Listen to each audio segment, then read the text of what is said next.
Hello everyone, welcome to my new video. তো আজকে আমি এসেছি শ্রীপর্ণার বাড়িতে, যেহেতু আজকে গণেশ পুজো করেছে। যদিও বাও পুজো দেখার জন্য সকালেই আসতে বলেছিল, কিন্তু আমার অফিস থাকার কারণে আমি ওকে কথা দিয়েছিলাম যে অফিস থেকে ফিরেই আমি চলে আসবো তোর বাড়ি। তো যেমন কথা তেমন কাজ, আমি অফিস থেকে ফিরেই সোজা চলে এসেছি ওর বাড়িতে। ওর বাড়ি যাওয়ার পরেই ও আমাকে সবার প্রথমে দিয়ে দিল যজ্ঞের টিপ।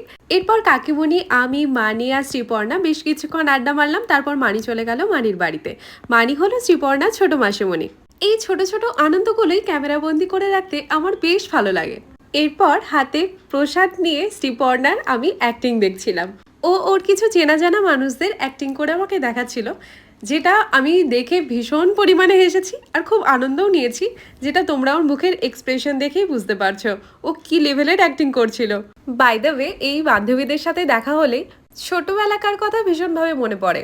সেই মুহূর্তে হয়তো ভাবতাম যে স্কুল লাইফটা কবে শেষ হবে, কবে আমরা বড় হব, কিন্তু এখন মনে হয় যে সেই মুহূর্তটাই হয়তো সব থেকে সুন্দর মুহূর্ত ছিল আমাদের জীবনের।